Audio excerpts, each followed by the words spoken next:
here, and That looks we're good. working for Perfect. yeah, we're with the Washington State Department of Agriculture, as mentioned, and I work in a specific niche called the pest program, which is actually part of a bigger program, plant protection, that Scott's with. You hear most about myself and others through the case of the murder hornets from COVID, but really, there's a dedicated group of individuals who kind of work to protect our landscapes from things that harm it. So we have entomologists with a lifetime of field collection in and out. We'll actually go in and swab plants looking at the eDNA to see if pests have been there. Biologists who will actually step into communities and do outreach to teach people what to be on the lookout for. Backbreaking labor, removing invasive species, pretty cool cutting edge innovative research. And when you mostly hear from us is when we are working on eradication programs or working to remove pests, because that's typically when we need your help. So I'm going to focus on Japanese beetle. And it's actually an active, ongoing eradication multi-years because we've been working on it in Yakima County, Benton County, Franklin, and now King County as well. So if you're in one of these areas, Japanese beetle has the threat to impact you, your business, and then there's certain things that could follow it as well. I'll kind of give like an overview roundabout highlight, and then I will go ahead and pass it off to Scott to kind of dive into the nitty gritty. So I have a couple videos here that aren't going to have sound, but we can still watch the first one because it has captions. So these are videos from the East Coast. This is what it looks like to live with Japanese beetle.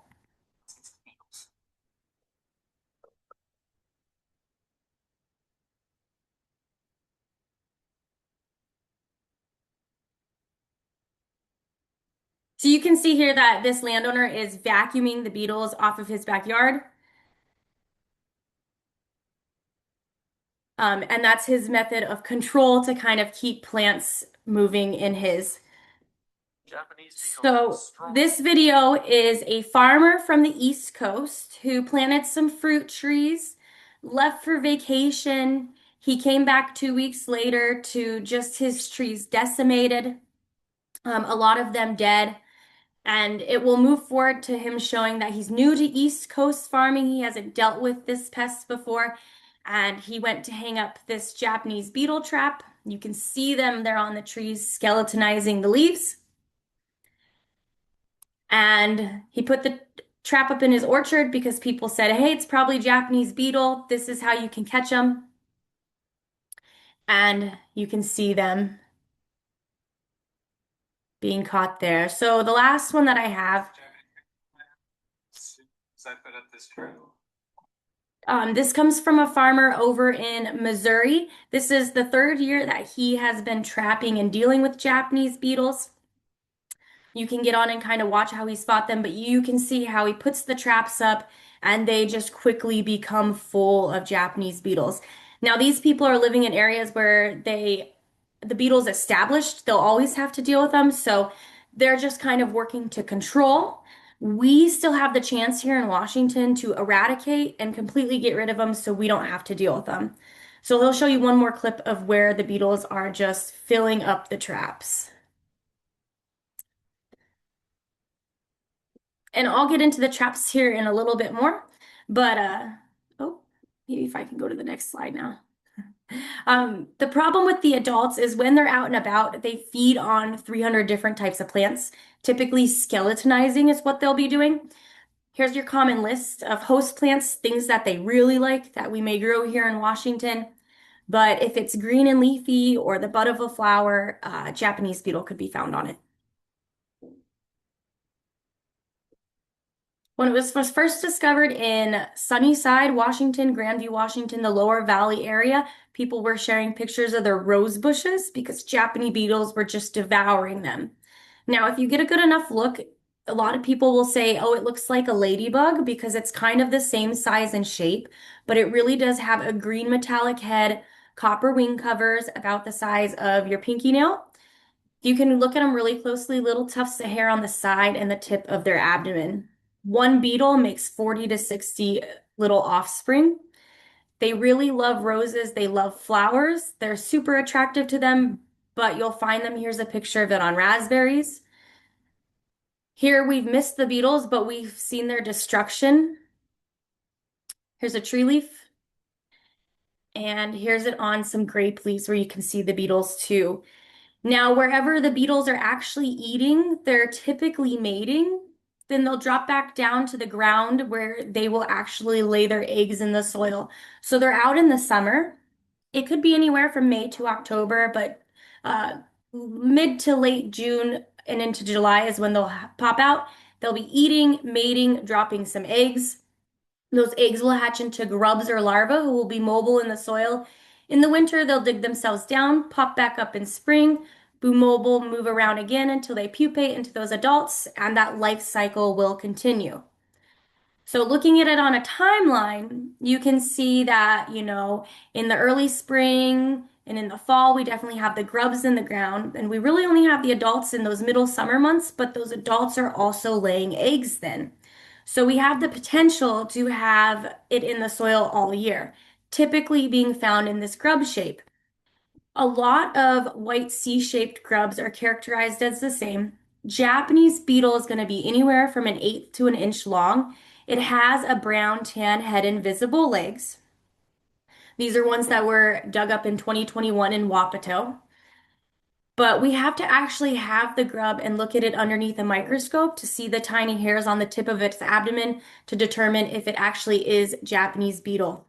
There's lots of different names that'll float around for etc. On the west side of Washington, there's also a grub called European Schaefer that does that does some of the same types of damage, and they look alike, and the damage looks alike. So those grubs prefer to eat grass roots, and you want to think kind of like our ornamental turf. Churches, schools, manicured lawns, they'll eat those grass roots, so you'll have these yellow patches that'll never turn green. In intense cases, you can lift it up like dead carpet.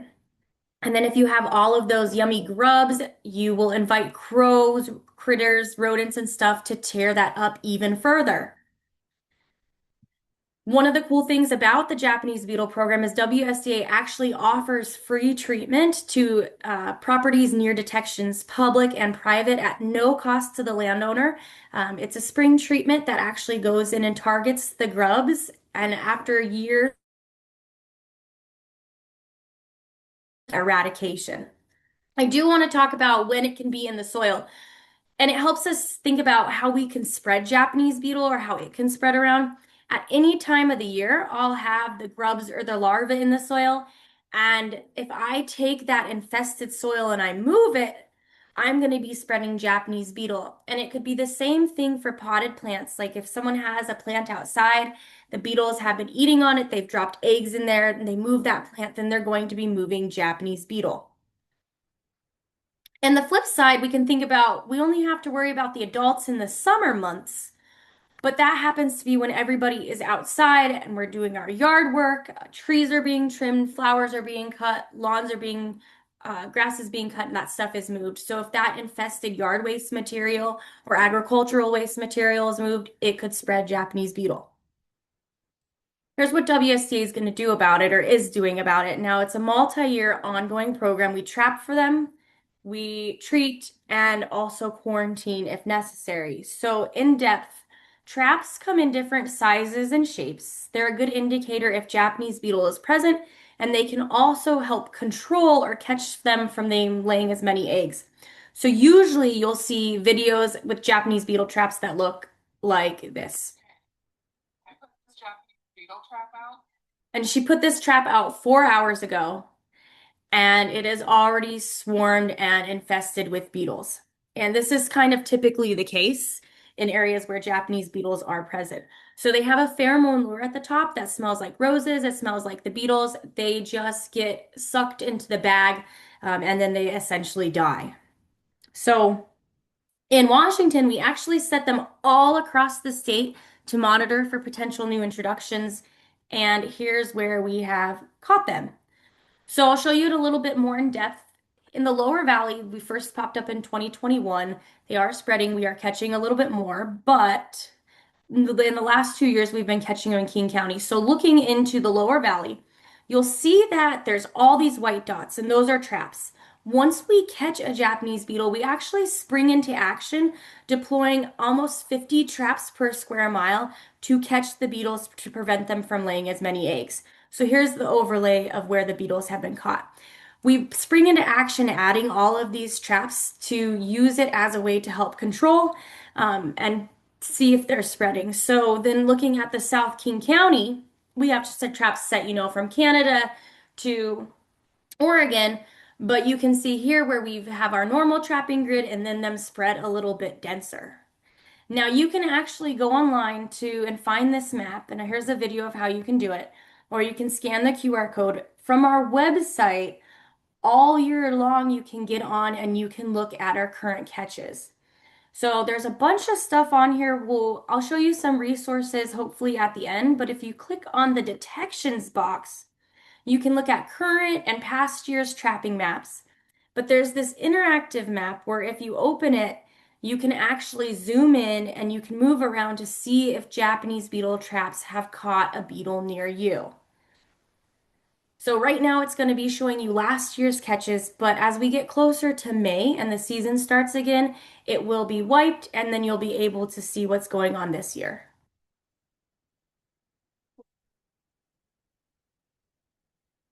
In addition to trapping, we'll treat and we'll quarantine. So I'll talk about the treatments a little bit more in depth here. They are free, they're at no cost to the landowner, and they'll happen wherever treatments are planned.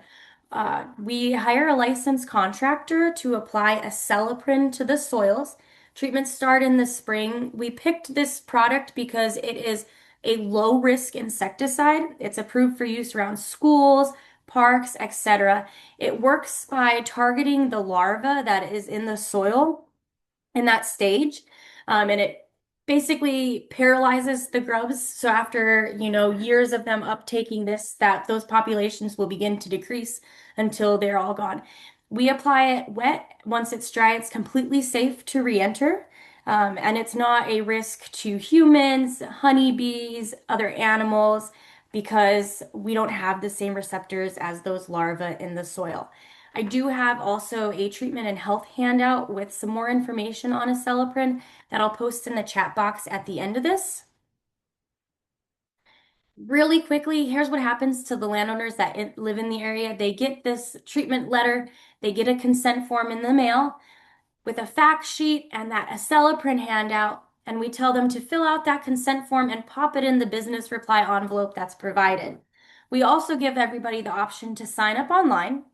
So you go to our website, you click the sign up button, and it takes you to the online consent form where you can enter your parcel ID, which comes from your tax records or comes from the letter you received.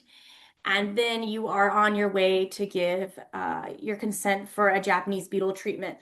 The other thing that people can do is they can stop at one of our treatment kiosks in all of the areas and pick up a paper form or more information if interested as well. So in the terms of the program, we've talked about trapping, we've talked about treatment, and now I'll kind of get into quarantine. All of these three things put together will help us reach that eradication. Um, oops, having computer issues.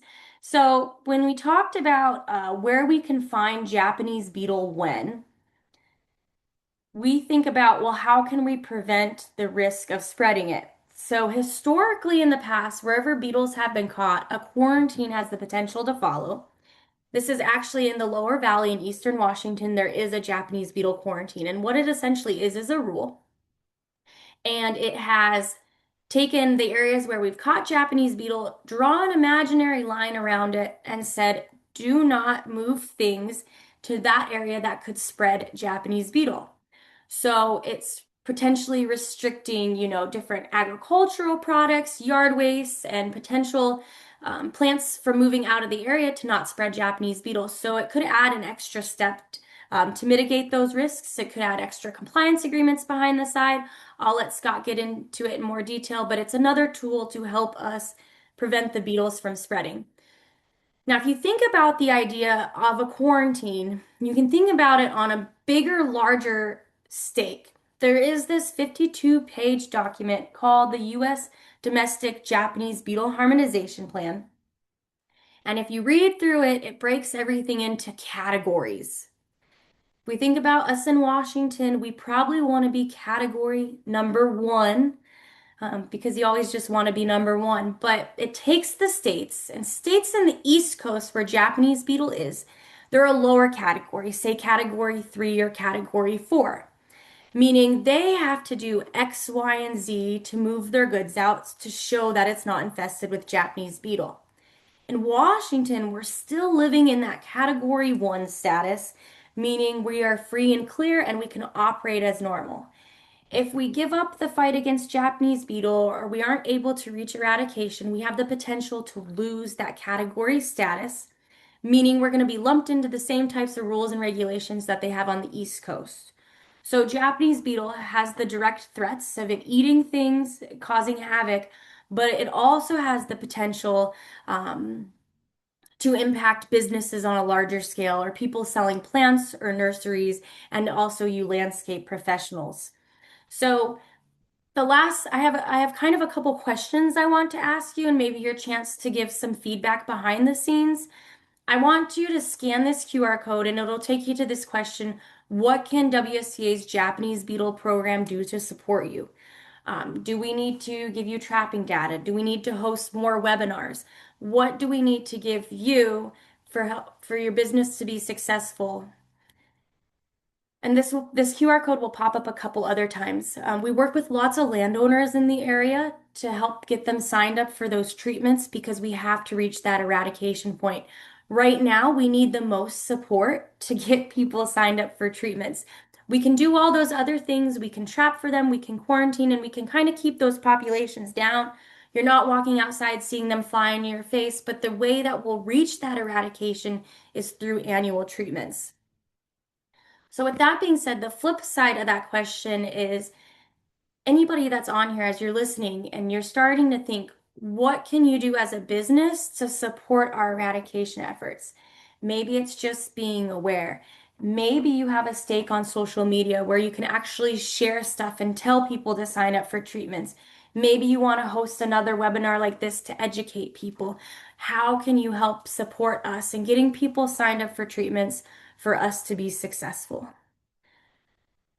So I think I've kind of talked about the treatments enough. Really, it's the way that we're going to get to eradication. We really need help in those areas where we've caught beetles.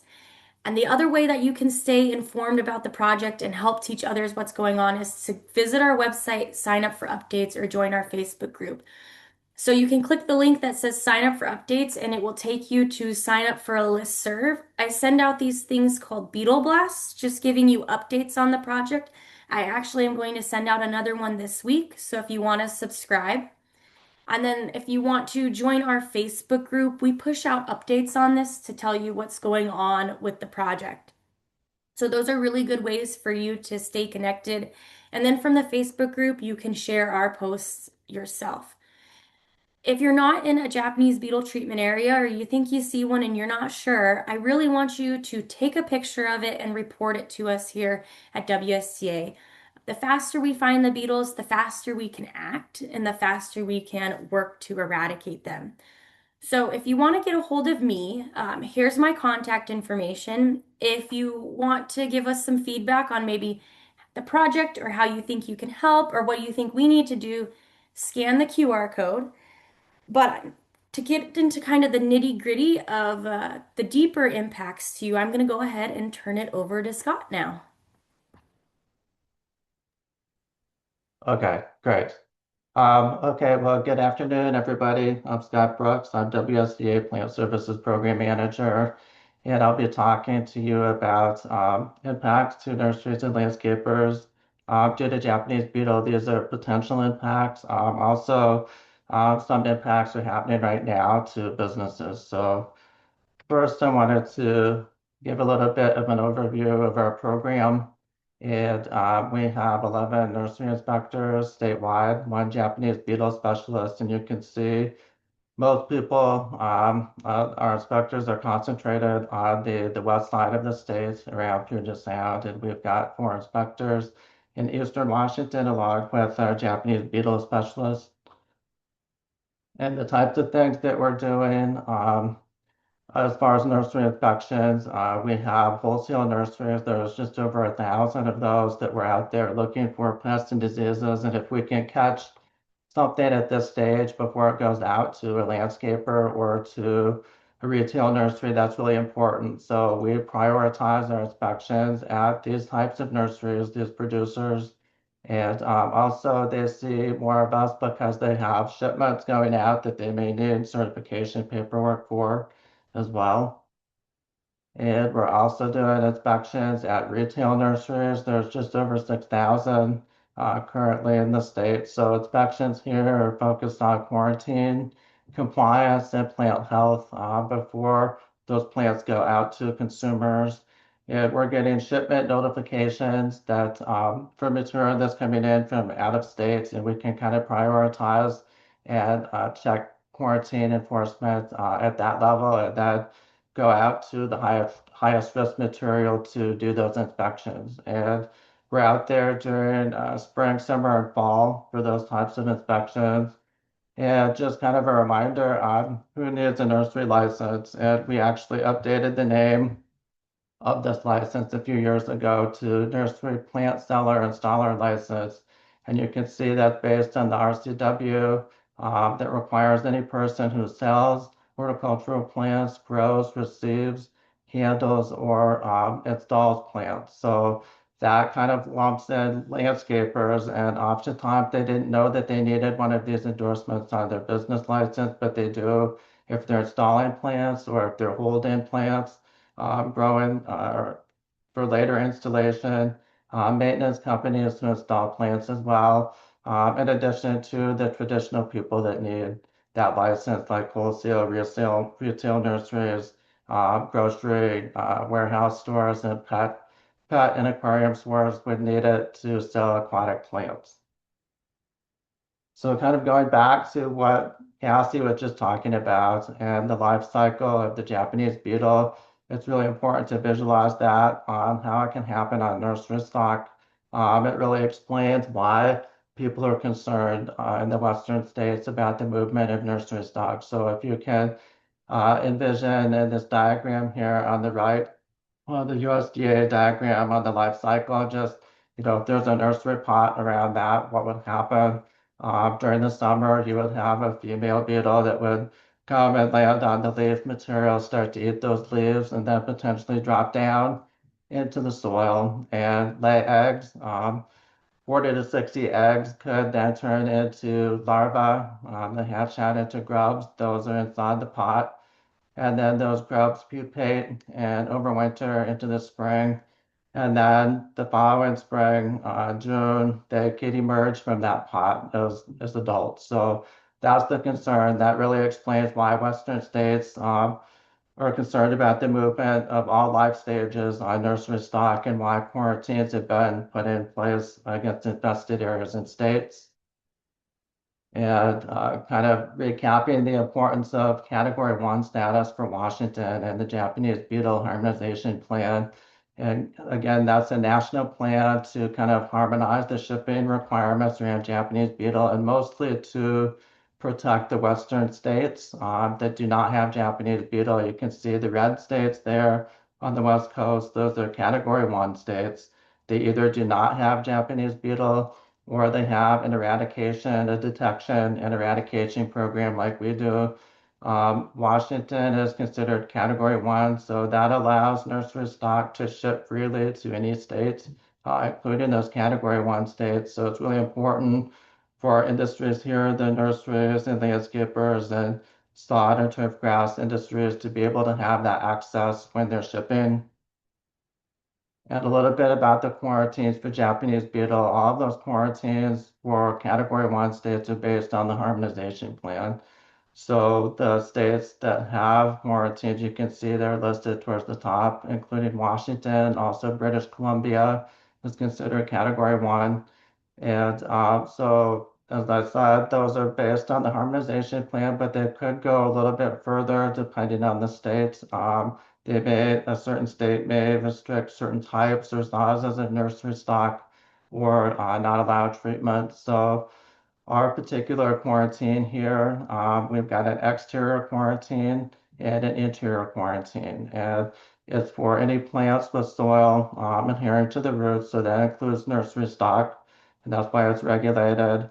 And our interior quarantine was put in place in 2021 in Grandview after those detections that Cassie mentioned. So we currently have two nurseries in Grandview that are required to have a compliance agreement with us in order to ship to other Category 1 states and other parts of Washington. And I'll talk about that in just a second. Also wanted to mention the potential for new quarantine areas in Washington, and that's based on the trapping that happened in the previous years. And so the number of beetles here I've outlined for each area, Grandview, where we have our existing quarantine, you can see there on the left, will be expanded slightly due to the increase in beetles that were caught over 68,000 last year. And so it will bump out a little bit and include Prosser once we expand the quarantine. Residential treatments have been ongoing there since 2022 or so, and we're looking potential quarantines for some of these places that we've caught sizable numbers of beetles. So that includes Pasco in the Tri-Cities. We caught over 2,400 beetles there last year. Residential treatments have been ongoing there for at least a couple of years. So we're waiting to get a green waste system set up before we can implement the quarantine. We hope to have that in place later this year and then have those final quarantine boundaries determined at that point. Kind of the same situation at SeaTac. Kind of alarming that we caught so many beetles there, 865 last year. Most of those have been concentrated around the Angle Lake area, and residential treatments will start this spring for the first time. And again, we're looking to get a green waste option put in place for the community there before a quarantine would go into place, and we would release the final boundaries on what that looks like. So going back for a second to give an overview of what the compliance agreement looks like for shipping nurseries that are within a quarantine area. So this would apply to any place that we're detecting a beetle even before there's a quarantine, just to make sure that the nursery stock is not spreading the Japanese beetle to new areas, to other states that don't have it.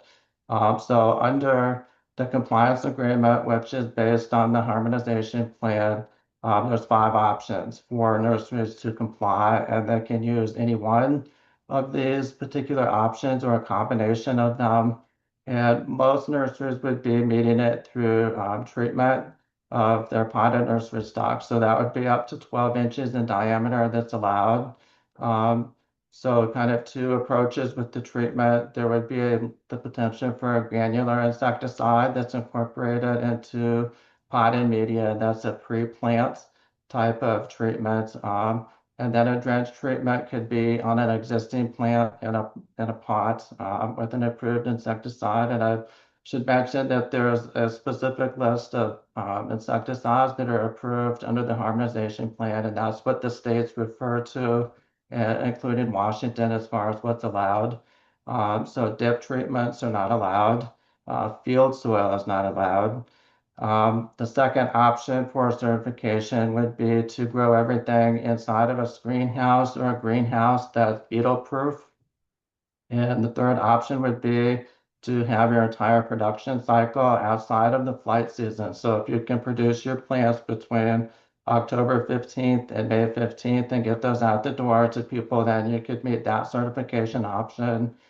Shipping bare roots without any soil, and that definition varies a little bit by states. And lastly, if you can have negative trapping at your nursery to show that you don't have Japanese beetle, that's another option under the compliance agreement. So after you've met one of these conditions and you're ready to ship, then we issue what's called a certificate of quarantine compliance. And you can see an example there on the left. And it just details the treatment that happened. And there's an additional declaration for the state, the receiving state, that will get that, and they can read how they how we met the requirements for their quarantine. So additional treatment restrictions for shipping nurseries, kind of going back to the harmonization plan again. As I mentioned, dip treatments on ball and burlap are not allowed. Also, drench treatments are permitted on containerized plants only, and the maximum pot size there is a 12-inch diameter. There can be no field soil or dirt that's prohibited. It must be soilless media, and it would need to be applied, that drench treatment applied before May 15th. It lasts 16 weeks. And also, bulk growing media is prohibited if it's not commercially produced and packaged, and turf grass and sod is prohibited too. So all of these restrictions are based on the quarantines of other Category 1 states and our own internal quarantine. And as mentioned, there could be additional restrictions on nursery stock, such as grass family plants. There's a few states that prohibit all grass family plants, regardless of size. So there is the potential to lose these markets if Japanese beetle continues to spread in Washington. So kind of pivoting back to nurseries inside of the quarantine area, what do retail nurseries need to do? Garden centers. So this is within Grandview currently where our quarantine is, and we require those nurseries to post signage to alert customers to not take those potted plants outside of the quarantine area. And you can see the map there at the bottom of the sign. There's also a QR code that they can scan to get more information on that. So it is the responsibility of the customer to not take those plants out of the quarantine area. It's not the store's responsibility. We are also doing visual inspections there during the flight season. Plus, we're doing trapping. Certain retailers may be a little bit lower risk. Big box stores come to mind if they're bringing in brand new stock every year from outside of the quarantine area, and they're not holding over plants. Most of those plants are sold before the flight season, so there's the potential for a little bit lower risk there. If you are a retail nursery and you're holding over plants, we would probably ask you to consider treating those before the next flight season. So impacts to landscapers working in the quarantine area. If your business is located within the quarantine area and you're holding plants, we would ask you to get a compliance agreement and have those plants treated, keeping in mind the prohibitions and restrictions that I just mentioned on what can be treated. And again, that's bog burlap of any size with soil or field dirt that's not allowed. So you could arrange for drop shipments to a job site, ordering from nurseries that are outside of the quarantine area. That would be perfectly fine. Bringing in sod and turf grass from the outside from an uninfested nursery, that's all fine. So, you just need to be aware of the sources of your plant material and any restrictions that are in place for that particular area. So planning is important. And I would say also to be prepared to answer questions from residents and homeowners about Japanese beetle as they start to see that damage inside the quarantine area. So what can nurseries and landscapers do now? Really, currently, 99% of all the nurseries and landscapers in Washington can rely on our statewide trapping that we're doing every year to show that they're free from Japanese beetle. It's really important. It comes with being Category 1. And so this coming year, the pest program will be deploying 33,000 traps. And so if Japanese beetle is detected near your nursery, we will be reaching out to you and potentially setting up more traps around your nursery. If you're shipping nursery, then you would go under a compliance agreement to continue shipping. Other things that you can do that are important would be to help educate your customers and residents about the threat of Japanese beetle, learn how to identify and to report Japanese beetle, also train your staff to do the same, and encourage residents to return those consent forms to have their property treated. and also to support WSDA as they ask for funds to continue Category 1 status for their trapping and eradication program every year. And I wanted to mention one thing before I wrap up here, and that was many of you may have heard last summer that the Oregon Department of Agriculture lost their funding for Japanese beetles. So that was pretty alarming to everybody on the West Coast, Washington included, as we started to gear up to treat Oregon as Category 2, which meant that there would be restrictions and prohibitions on nursery stock coming out of Oregon. So that would have huge impacts, not only for those Oregon nurseries, but for receiving customers here in Washington, garden centers, retailers, landscapers that buy in plants from Oregon. So fortunately, in March at the last minute, the Oregon legislature restored funding for one more year to their Japanese beetle program. So that came after a lot of pressure from many industries in Oregon. But that reinstated funding allows us to see Oregon as Category 1, and they can kind of pick up where they left off last year. So everything is permitted as it has been for years, coming from Oregon for 2026 into next year. Oregon had a relatively small number of beetles that they were dealing with. Most of those were on one blueberry farm. I don't think they have any nurseries at all that have Japanese beetle, but we will be watching, how this develops for Oregon and their funding picture too, and give everybody updates as those are known. So to wrap up everything today, kind of what you've heard, the importance of working together against Japanese beetle, because there's the potential for major impacts should the beetle become established. Those impacts to homeowners, to commercial growers, like hops and grapevine growers. You saw the damage in Cassie's videos there too, and then of course to nurseries and landscapers. So please educate customers and communities as you have that opportunity, because people need to understand how to identify and report Japanese beetle, the necessity of getting those consents in to treat properties, and how to comply with quarantines. If you're aware of unlicensed nurseries or landscapers, please report them to us. It's really important that we keep that awareness and compliance high, so that they're in the loop and getting this information as we battle Japanese beetle.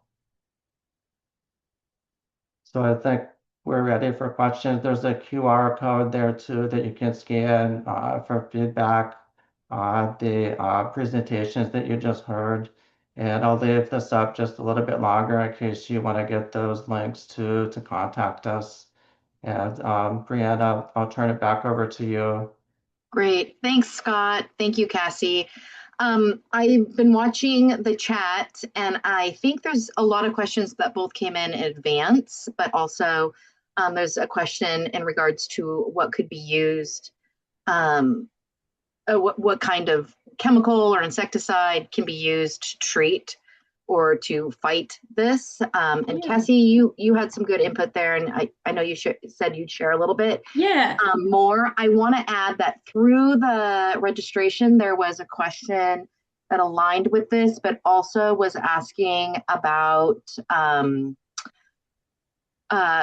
the treatment area. It says they say not to enter the treatment area of this being applied until dry. How does one know if it's dry?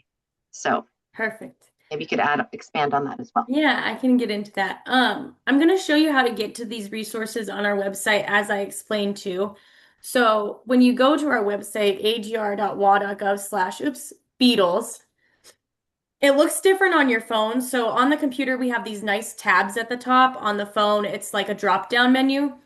Um, but you can scroll down and click on 2026 treatment webpage here, or you can click on treatment here. When you're on the treatment webpage, there's a bunch of different resources.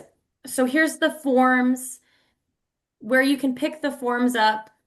And here's your treatment maps, but I wanted to kind of get to the Acelaprint and stuff handouts like that. So you can click to open these up. You can actually enter your address in here to see if you're in a treatment area, but this will give you a good gist of if you're kind of near one, how you can stay informed that we discovered. But There's two webinars here that are more specifically on the treatments. One's in English, one is in Spanish. And then there's this treatment and health handout here that has a lot of the Acelepryn information that's a little bit more specific if you're interested. And then very below that, they're like 5-minute videos from the Department of Health. Some review status, but here's these self-treatment options. So we do have a self-treatment handout from Washington State University Extension, sharing with people what they can use when that's safe and effective. And then we also have one for industry too, kind of based off vegetable vines or stuff like that. I think I missed some points I wanted to share about the treatment when I lost the use of my Zoom. But we picked a Celeprin because it has, I know, because it has like a low toxicity, meaning, it's a lot safer. It's approved for use around schools, parks, and stuff like that. We want to use a product that's also effective, and a Celeprin has actually been used in different states to help reach eradication. So there's a lot of things when you get on the internet that you'll read about that can help with Japanese beetle, or you'll see people planting things or doing things. You have to remember that a lot of these states, especially as you move to the East Coast, they have to deal and live with Japanese beetle. So there's a lot of suggestions out there that are for control. We want to really focus on eradication. If I gave everybody and their sister 100 chickens, right? It might help us control it, but it's never going to reach eradication. Um, a couple other things about acelepryn. So it's applied as a liquid. People can also purchase it as a granular and water it into their soil. We're really going to target treating the grassy areas, the turf areas, because that's what the grubs prefer. Not saying that they won't be found anywhere else, especially if you have a nice garden with good organic matter, they might like that. You may want to look into self-treating that if you're in an area near detections, right? So we'll go in and we'll treat the lawn. We're using a wet formula so that way the landowners, they don't have to water it in. There's less steps. Once you can look at the grass and you don't see any droplets, you can tell that it's dry. We're not gonna treat when it's raining because we want it to be effective. We want it to get into the soil. In places near water, we'll use a buffer. Sometimes there's a natural buffer, or we'll have to go so many feet out. It's actually going to be on a property by property basis as we work with that landowner and look at the parcels. Um, I think that covers a lot of the questions. Um, There was, I think you're right in regards to the questions on the product. There was a question about, are there any common native lookalikes for the larvae stages that we should be, yeah. know about? Yeah, European Schaefer in western on the west side. There's a lot of European Schaefer that's also a white C-shaped grub. There's, the word June bug will be used very loosely. So a lot of white C-shaped grubs or just white grubs in general, grubs found out of the ground, they're really hard to differentiate. If you're in an area where we've caught Japanese beetle and you're in a treatment area or you're near a detection, you can always, if you have that beetle grub, you can get a hold of us. We can have someone pick it up. We can look at it. If you're in an area near a detection, it likely could be Japanese beetle. If you're not, we'll want to see it to determine if it is further. But there's definitely, unfortunately, a lot of lookalikes. Not all bugs are bad, but Japanese beetle we can still eradicate. Are there any free traps available for home use? So I'm not going to discourage people from trapping. You can buy traps from different home and garden stores. You can order them online. But we do trap across the state, especially once we have caught a Japanese beetle. We spring into action, putting up almost 50 traps per square mile. We actually count every single beetle that we come in contact with. Once we know that we've trapped a Japanese beetle, then we can spring into action, responding and offering treatments to those areas. If people are catching beetles that are potentially in a new area and they're not sharing that information with us, we're going to miss the opportunity to act and treat there and move into that area quicker. And then they could be a haven for beetles. We also need your help spreading the information to landowners to get them signed up.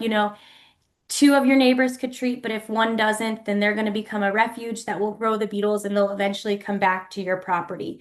States have done this successfully. It has happened. It can happen. We just kind of need everybody to work together. Are there any last minute questions before we let you get on with your day? We're at 2:02, 2 minutes over. That's not too bad.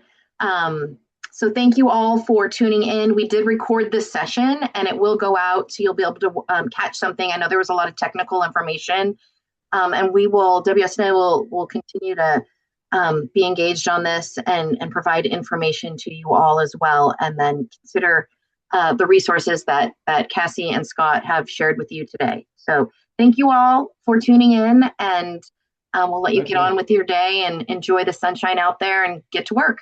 Thank you.